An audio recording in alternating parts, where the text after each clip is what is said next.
Hey y'all, this is Sarah. I am back to talk about more lettering options with foam core signs that will work for people that don't necessarily have electric cutting machines, Cricuts, things like that. So I wanted to do one that had a mix of fonts and show you guys some ideas. This one is going to be a spring kind of oriented sign. So I want to dive into kind of my supplies here and jump right into this.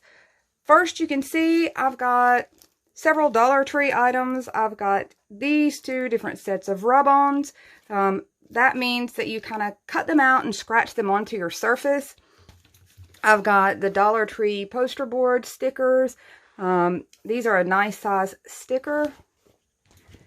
I've got one of the Main Street wall creations that Dollar Tree has, and I'm only using components off of this and plan to make another sign with what's left. And if you don't have this, but you happen to have these, you can do very similar with these little kind of flourishes here in the center portion. So a couple other things I have here. Obviously, I have my foam core. If you guys are familiar with me, what this is Readi-board brand foam core or foam board. These are found in your office supply and school supply sections right next to poster board. You can see it's like poster board, but a little bit thicker. This is what I pretty much am making this entire project with. And you can see it in a couple different varieties right here. This video is actually being sponsored by Readi-board, so thank you, Readi-board.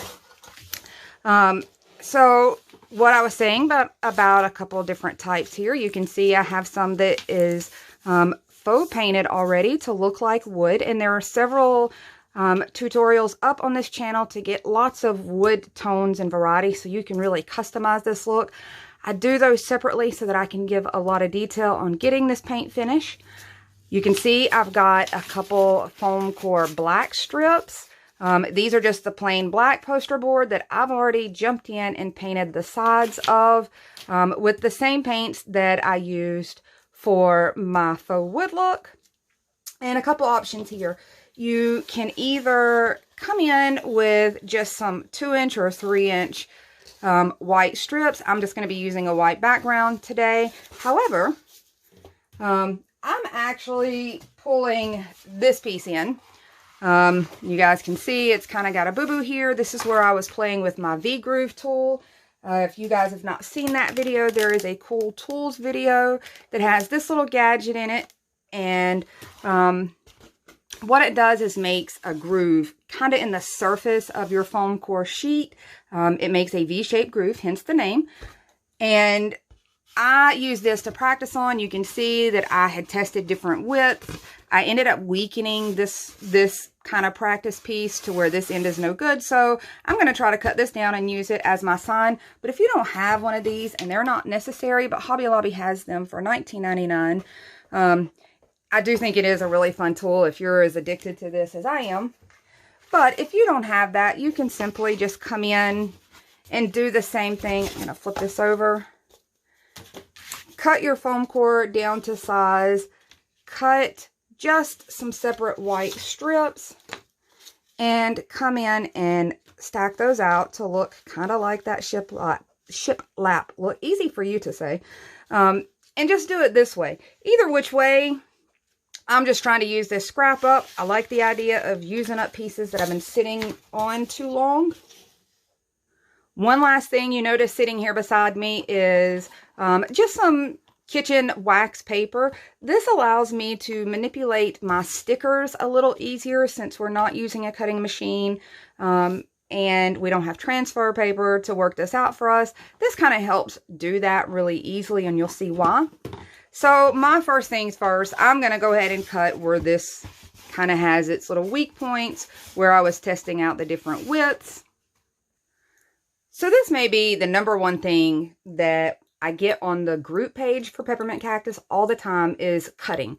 I usually have my little 3-inch ruler. I love this guy when I'm working on a smaller scale, but I also have this 6-inch version that I really enjoy using too. It's really heavy and it's sturdy, and if you notice, I have taken just some Dollar Tree poster tack and stuck it to various places in the bottom of this, so I don't get a lot of shifting. And the other thing that I like is with this pattern is large and as long as it is, you almost will always get straight and level across your piece without even having something like a T-square. So that really works well for me, especially on something like this. It's a pretty good length. This one is 2 foot long. So I'm going to come in with just my regular razor blade. I've got my little Dollar Tree silicone fingertips on because I feel like it lets me grab this blade a little easier. I'm going to line up where I want to trim this down, where my little weak points are. And I'm going to look and make sure that I'm getting somewhat of a, I don't know, I want it to be somewhere in a normal kind of dimension there. So this is going to end up being about 17 3/4. I just wanted it somewhere even.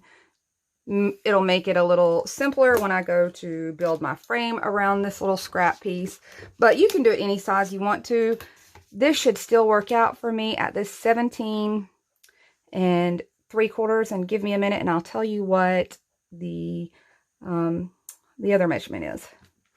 So I'm going to start up here with my blade, get my pressure pushing down, and just zip right through that. Now, the one cool thing about this ruler is you can see that it's even thicker, or it feels a little thicker and sturdier than even my 3-inch. So it gives a lot of guidance to my blade. So I really like that one. If you've got the cutter tool, that works too. If you don't know what I'm talking about, definitely look into the Cool Tool videos. So I've got my backer piece. Oh, and I was going to measure.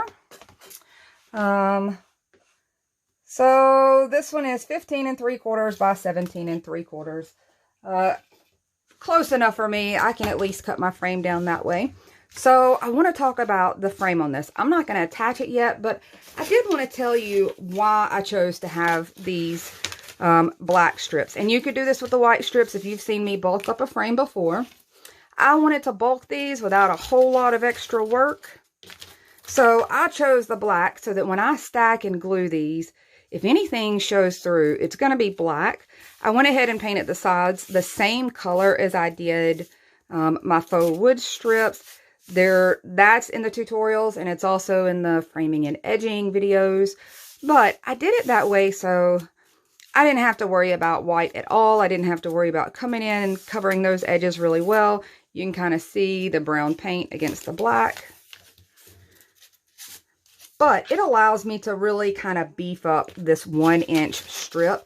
I've got 4 of these that are going to be my frame. Now this bottom one, I am going to kind of work slightly different. I am just going to use it and butt it up together. And then the top layer for that, I'm going to end up doing a mitered corner. But I don't want to do this one as a mitered and this one as a mitered because they're going to stack really evenly on one another. And it's less stable that way. So when I get those angles, I want it to just come across a flat strip here, if that makes any sense. So all I've got to do for that is come in. I'm going to measure kind of the length and width here. I'm going to go ahead and get this edge, and then I'll fill in with these two. So here's what I mean about butting up my joints together. Now they're going to give me a little more stable foundation when I come over once again with the actual faux wood framing and do the miter on that. So essentially what I did was cut this in and this in, and since my strips are 1 inch wide, I just subtracted 2 inches off of this entire span so that I could get these middle pieces. And I'm not going to go to the brown or the wood finish part of the frame yet. I just kind of wanted these ready and available to me so that I could work on my layout for my lettering and my design, and know where those frames were really going to line up and kind of center to that.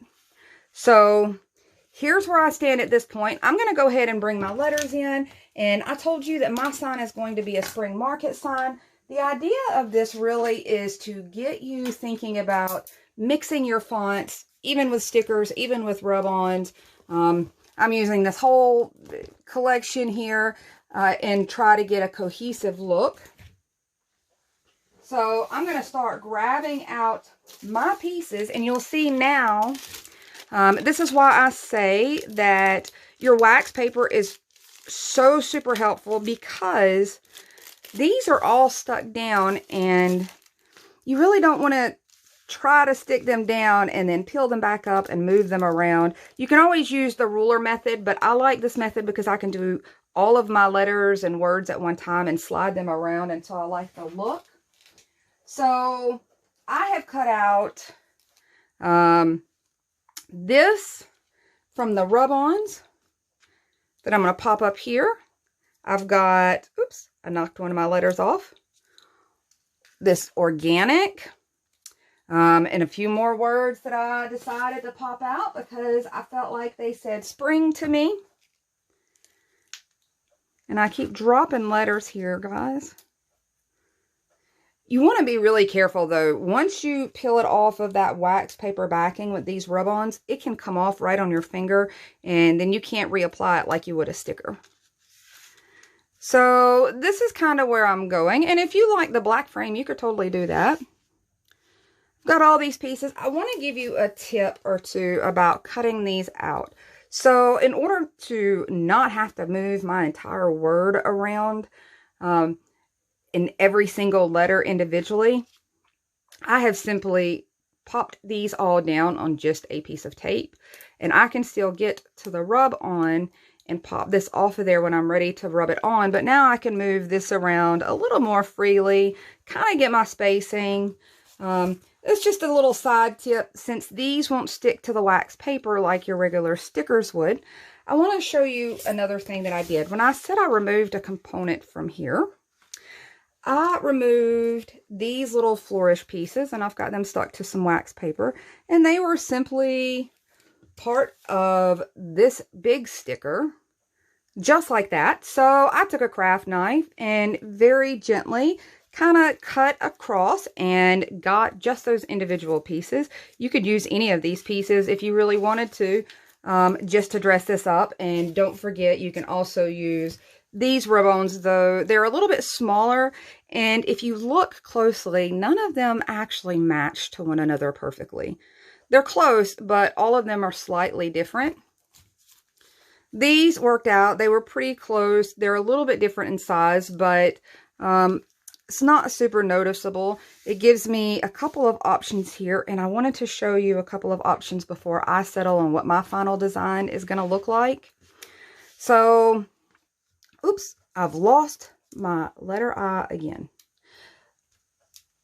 One of the things I wanted to show to you is, you know, you can always try to round this out.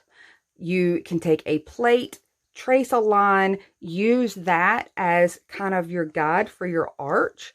So that's an idea. And you can always throw in a few other cute ideas. Dollar Tree always has these holiday wood cutouts in all different styles, these kind of ornament style wood cutouts. You could always use one of those, pop it up there. Really just make it super cutesy. They have their little twine carrots. I think those could also be pretty cute, just kind of mounted to there. I am not sure if I'm going to be adding orange in, so I'm opting not to put anything on mine, but I wanted to show those ideas because I still thought they were cute. I just wanted to keep this one kind of black and white and generic for myself, but I wanted to show some more creative ideas. So I've kind of gotten a design that I'm pretty sure I'm going to stick with. One of the first things that I want to do is, now that I know that I've left room, there will be plenty of room for all of this wording, whatever else I might want to do along with the frame, I can go ahead and pull it out of my way. And I want to do a couple things to lay these letters down. I at least want to kind of mark some center points to start with, because I'm going to pretty much start everything from the center and work out. And that works best for me, but you do whatever kind of works best for your brain. So I'm just going to map out my middle points here and lightly give myself a line. I'm going to do the same thing this way, just so I can pretty much have full center of this sign. And I'll kind of work all directions from there. I am choosing to go up and down. I could have just as easily with these letters on this 2-inch spacing, I could have easily gone this direction, but for something different, I decided I was just going to go this direction with it for no particular reason. So I know kind of where my center point for my word is, and if you're questioning it, you can kind of fold it in half and really look, which is why I love the wax paper versus the ruler method, but both are helpful. Now I've kind of gotten where that center point is. I'm just going to go ahead and start placing some letters down. In order to do that, they peel off really nicely from this wax paper. And I'm going to start with my larger letters in the center and kind of work through that and get those applied first. Just to show you a little bit more of what I mean about starting in the center and working my way out, I've got my ruler kind of nicely placed since I have my little sticky putty on the back of it. And I've started with these center letters and just kind of worked my spacing outwards. I've got the ruler in place where my line is marked just to kind of help me. It's pretty thick, so you know, it helps me bump these letters up against. I'm using the top of these because sometimes I find it easier to bump along these top edges than holding the little, trying to get it bumped against the little legs. Because the legs are skinnier and they want to move around on you a little more. So I usually tend to go with the top of the letter if I can.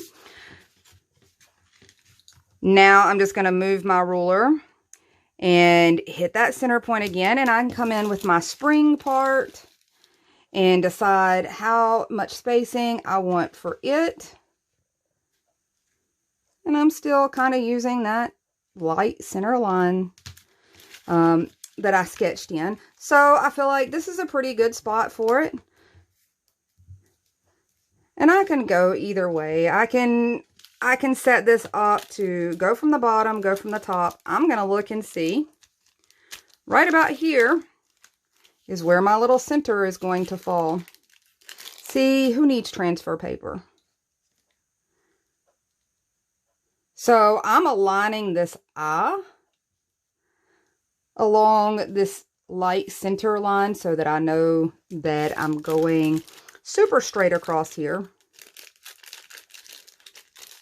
And I'm just going to keep doing the same thing that I just did for this word.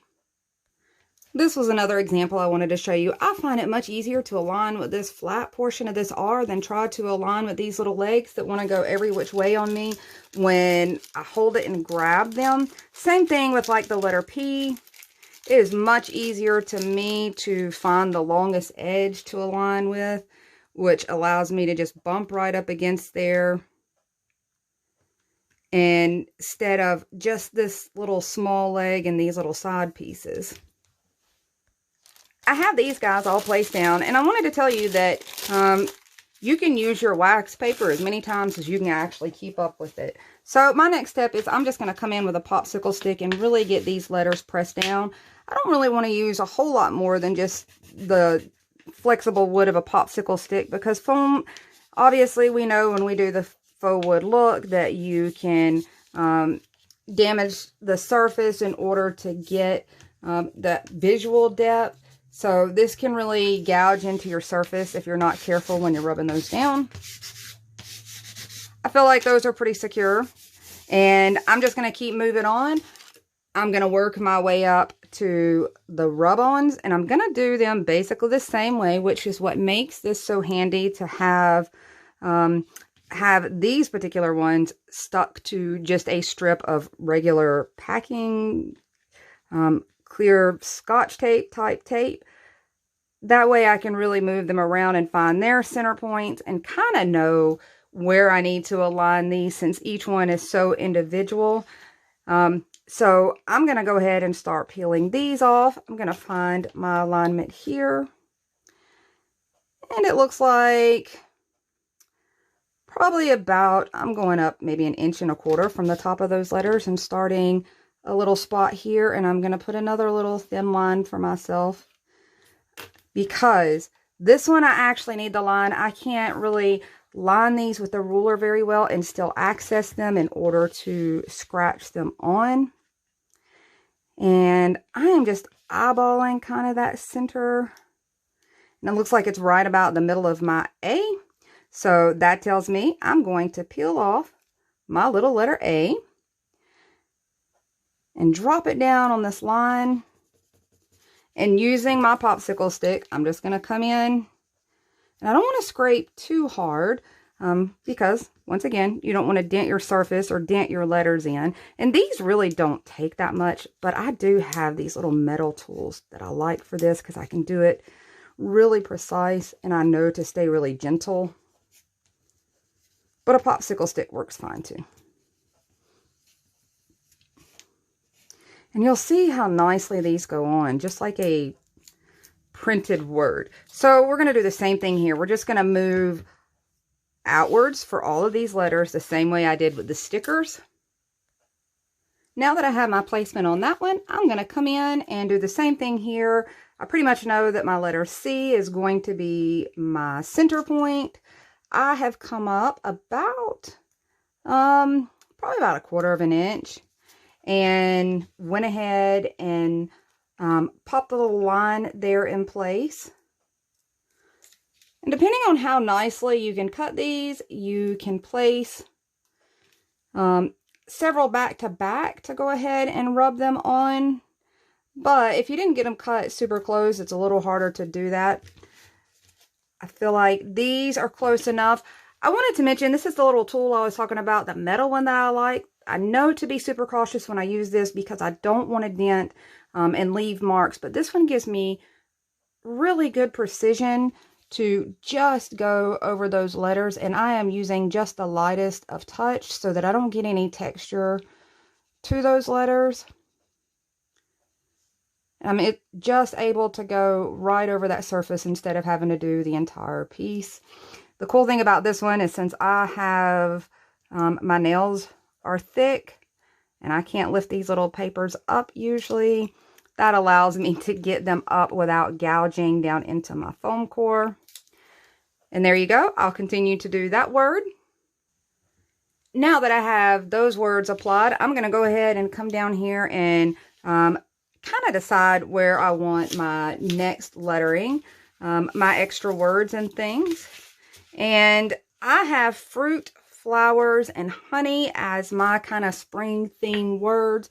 You could totally customize this. Just keep in mind how many packs of letters you're going to need for whatever words. They each have kind of a different variety of the letters that are in the package. So keep that in mind when you're determining what exactly you need to spell out. Really quick tip on ones like this. It kind of makes it easy, especially when they're in the package. I'm just taking a marker of any kind. Mostly I just want to mark it a little bit.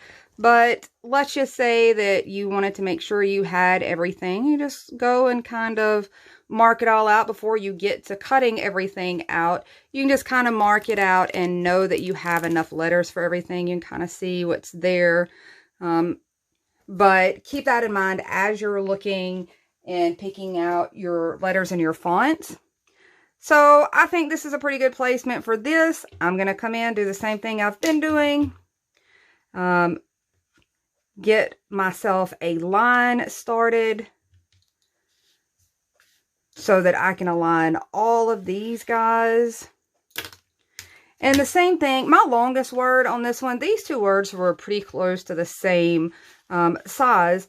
So I'm opting to put my longest word in the middle. You really could go any which way you wanted to. I'm just going to put my longest word in the middle and find my center letter for that, which is this W. And I'll start there doing the very same thing I've done on everything else. Starting there, working my way out I am aligning this flat portion of the letter with my line to help keep in this alignment along the horizon. So that's what I'm using to try to kind of help keep it straight. If you're wondering if I'm just capable of looking down and getting it that straight, no, I'm totally lining it with my pencil mark. And I'm just going to keep placing these letters. Hopefully I cut most of these close enough together to be able to place them relatively all at once so that I can just sit and scratch them all at once. That is my hope and my goal. Now I wanted to show you guys another little detail that I've kind of done, and you can kind of see on these that my letters aren't perfect. Now you can get that by not scratching it down completely, or you can kind of determine where you want that. So I've got one of my letters here, and I've just come in on the side that you would put down and kind of scraped away some of that rub-on. You can kind of see there what I'm talking about. And when I go to apply that, I'll have a more determined kind of distressed looking letter, rather than hoping that I pull it off and distress it the right way. I can do it ahead of time and really determine how distressed that letter is going to look.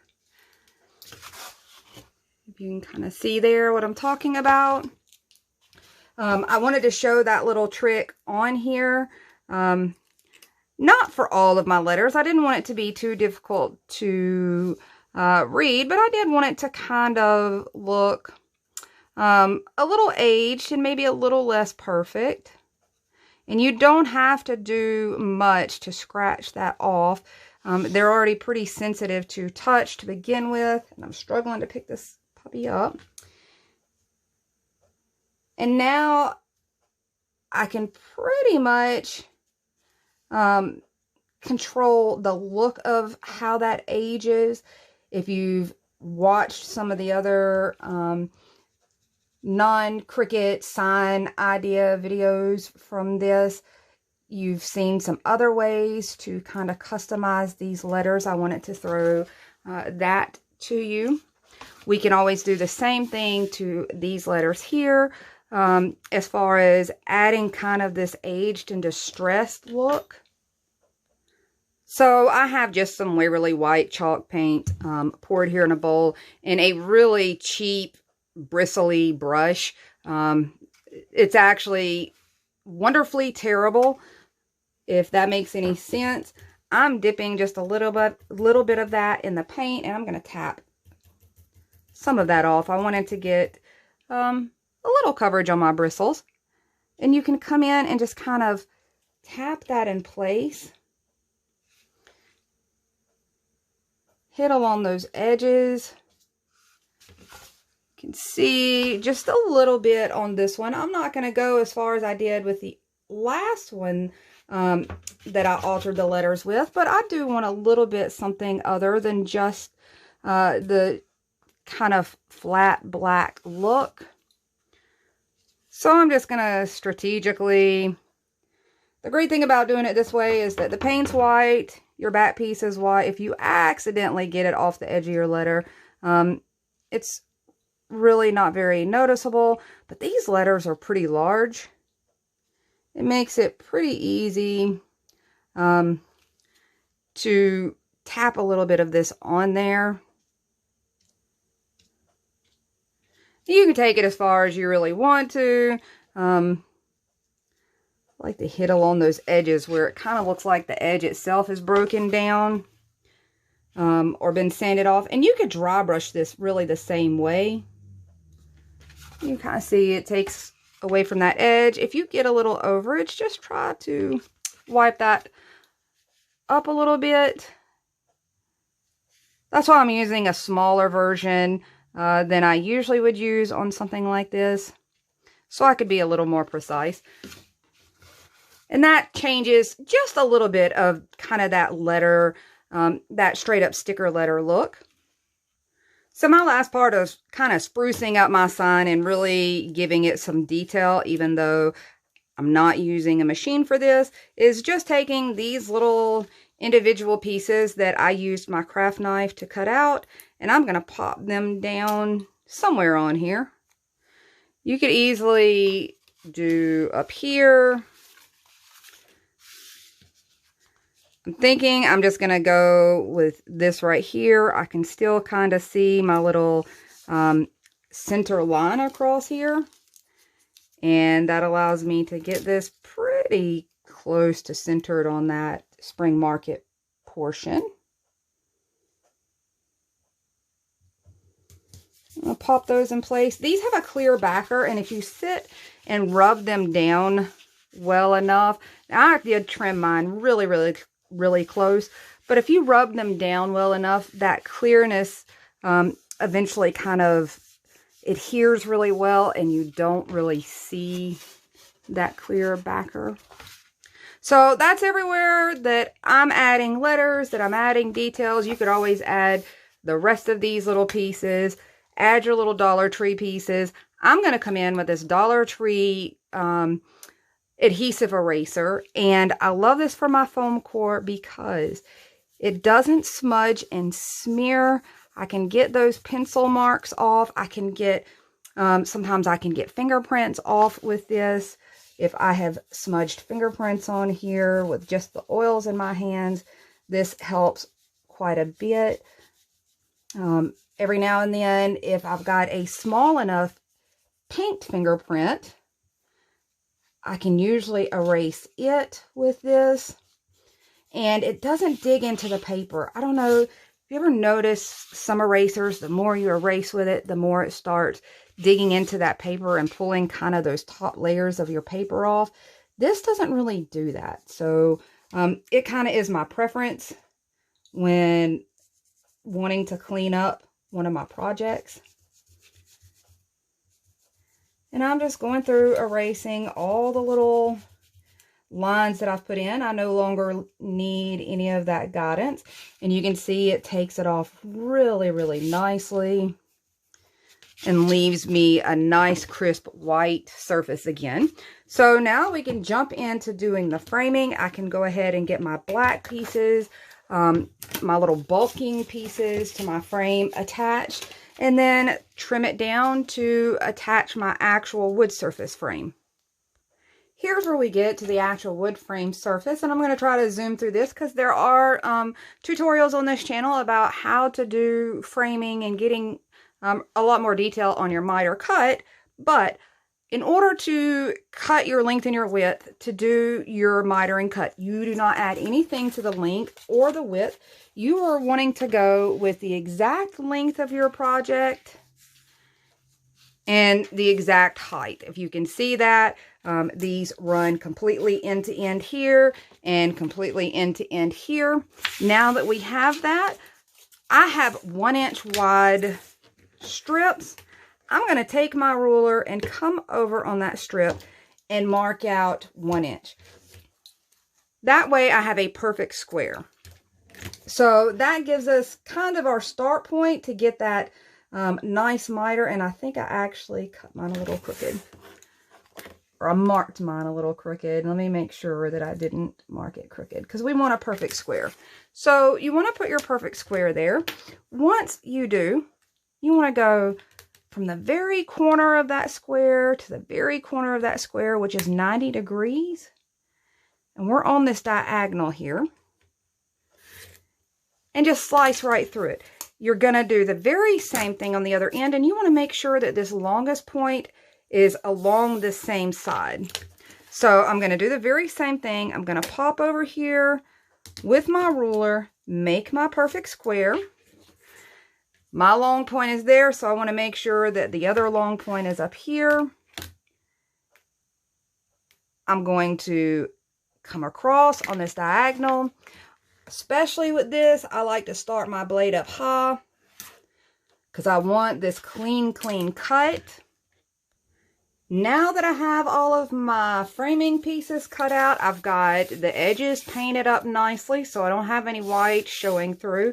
I'm just simply going to go in and attach. I will suggest do try a dry fit before you start gluing down. I know that the miters can be a little tricky, and sometimes one little hair of a cut wrong can get it out of alignment. So try to dry fit your pieces first. That really helps a lot.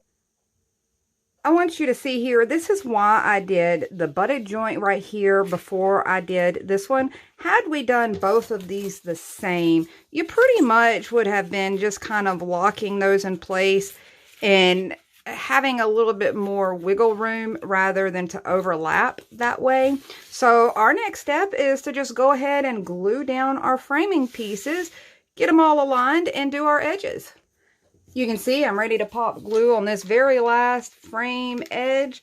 Now that I've got it all secured down, you can kind of understand why I did the joints the way I did, why I did the black underneath. Now I'm less likely to have any white showing through without doing quite as much painting of those pieces. So now my edge work is going to look like this, and I'll just come in with my usual paint, hit all of that at once, and really make that look like one solid thicker piece of frame.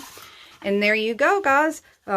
There's a kind of custom spring market looking sign. I'm kind of going with that vibe for this time of year. I'm ready to see a little spring. I hope this gives you some ideas of ways to use lettering and get around not having a cutting machine. And I hope you get to do a little crafting.